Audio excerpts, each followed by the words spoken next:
नमस्कार दोस्तों, मैं हूं अरुणेश भारद्वाज और आप देख रहे हैं एनजेबी टाइम्स। आज हम बात करेंगे दिल्ली के नव निर्वाचित मुख्यमंत्री रेखा गुप्ता के बारे में, उनका राजनीतिक सफर, उनकी विचारधारा और दिल्ली के विकास के लिए उनकी रणनीति पर करेंगे चर्चा। आखिर क्यों बीजेपी ने उन्हें दिल्ली के मुख्यमंत्री पद के लिए चुना है। रेखा गुप्ता भारतीय जनता पार्टी के एक प्रमुख नेत्री हैं। वे शालीमार बाग विधानसभा सीट से निर्वाचित हुई हैं और अब दिल्ली की 9वीं मुख्यमंत्री बन गई हैं। खास बात यह है कि रेखा गुप्ता दिल्ली की 4थी महिला मुख्यमंत्री बनी है। रेखा गुप्ता का जन्म 19 जुलाई 1974 को जुलाना, हरियाणा में हुआ था। उन्होंने दिल्ली विश्वविद्यालय से शिक्षा प्राप्त की और यहीं से उनकी राजनीतिक यात्रा शुरू हुई। रेखा गुप्ता की राजनीति में रुचि कॉलेज के दिनों में ही जागी और वे 1996-97 में दिल्ली विश्वविद्यालय छात्र संघ के अध्यक्ष बने। यह वही पद है जिससे कई बड़े नेता राजनीति में आगे बढ़े। इसके बाद वे भारतीय जनता पार्टी में सक्रिय हुई और संगठन के कई विभिन्न पदों पर काम किया। वे 3 बार नई दिल्ली नगर निगम की पार्षद रह चुकी हैं और दक्षिण दिल्ली नगर निगम की महापौर भी रही हैं। दिल्ली विधानसभा चुनाव 2025 में रेखा गुप्ता ने आम आदमी पार्टी के उम्मीदवार वंदना कुमारी को 29,595 वोटों के बड़े अंतर से हराया। उनकी जीत ने यह दिखा दिया कि दिल्ली की जनता बदलाव चाहती है।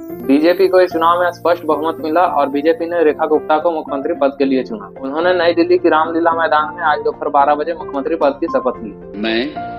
मैं रेखा गुप्ता ईश्वर की शपथ लेती हूँ कि मैं विधि द्वारा स्थापित भारत के संविधान के प्रति सच्ची श्रद्धा और निष्ठा रखूंगी।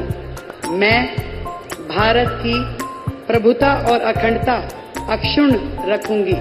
रेखा गुप्ता ने अपनी जीत का श्रेय प्रधानमंत्री नरेंद्र मोदी और भाजपा की विकास की नीति को दिया है। मोदी जी के नेतृत्व को ये श्रेय जाता है कि दिल्ली के लोग चाहते हैं, दिल्ली देश की राजधानी है, कि दिल्ली में डेवलपमेंट होना चाहिए। 12 साल से जिस आस में उन्होंने केजरीवाल सरकार को चुना था, उसमें से एक भी काम, एक भी एफर्ट, एक भी विजनलेस गवर्नमेंट रही, तो ध्यान में आ गया दिल्ली को। और वो अब दिल्ली मोदी जी के साथ चलना चाहती है, काम करना चाहती है, पूरे देश के साथ साथ दिल्ली का भी डेवलपमेंट देखना चाहती है। इसलिए दिल्ली ये एकमात्र मुझे लगता है कारण रहा। दिल्ली के मुख्यमंत्री बनने के बाद रेखा गुप्ता के सामने कई चुनौतियां होंगी, जिनमें दिल्ली के ट्रैफिक और प्रदूषण की समस्याएं, सरकारी योजनाओं का प्रभावी क्रियान्वयन, भाजपा सरकार और उपराज्यपाल के बीच अच्छा तालमेल और पिछली सरकार की योजनाओं का रिव्यू और बेहतर क्रियान्वयन प्रमुख होंगे।